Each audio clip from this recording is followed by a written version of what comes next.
Après le sinistre survenu au marché Zongo dans le 3e arrondissement de la ville de Parakou le 12 mai passé, Isiako Arounan et son groupe parlementaire, les députés du Parti Les Démocrates de la 8e circonscription électorale, ont effectué une descente sur les lieux. C'était vraiment un désarroi pour nous, une fois descendus sur les lieux, de constater l'ampleur des dégâts.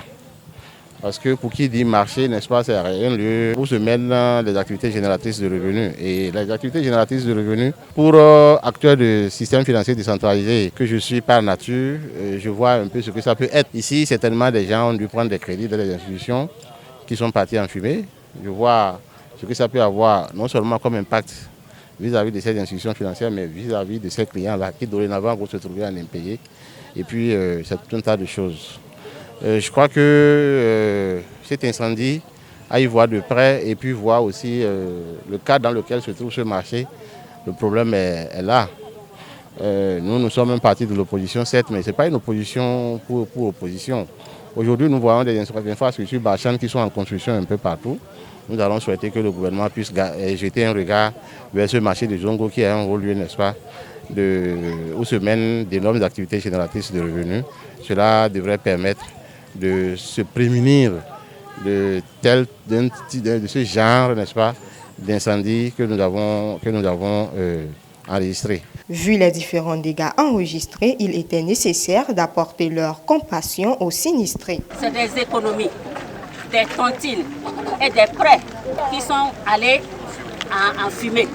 Donc c'est pourquoi nous sommes venus vous présenter vos compassions et vous dire que nous sommes de cœur avec vous.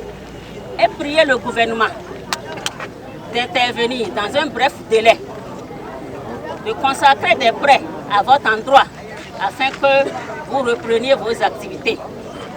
Une fois encore, que le Seigneur vous console et qu'il vous donne, tout un chacun de vous, ce dont vous avez besoin pour exercer vos activités génératrices de revenus. Ainsi, les plaidoyers seront faits au pouvoir public pour la reprise dans de brefs délais des activités commerciales dans ce marché. Personne ne peut reconstruire ce marché en dehors du pouvoir public. Et le pouvoir public aujourd'hui, c'est le président Talon. Mais nous sommes les députés, nous pouvons intervenir à l'Assemblée nationale, nous pouvons interpeller le gouvernement pour que ce marché soit reconstruit dans un bref délai.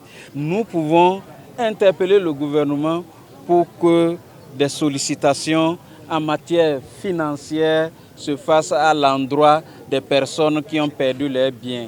Cet acte mérite des remerciements dans le rang des commerçants touchés par ce sinistre. On n'a pas beaucoup de choses à leur dire, on les remercie. Bon, parce qu'on voit déjà tout le monde, toute la délégation qui sont arrivés. Ce n'est pas une petite norme qui est arrivée. Bon, tout le monde voit. On souhaite que ça soit ainsi. Moi, comme je les ai vus, je suis heureux. Je ne sais même pas quoi dire parce que tous ceux qui sont ici savent déjà comment je suis à l'heure là. Moi-même, je suis parmi les sinistrés. Donc, je n'ai pas beaucoup de choses. Je leur dis merci beaucoup. Les regards sont désormais tournés vers le gouvernement de la rupture pour son soutien aux sinistrés de ce lieu d'échange commercial.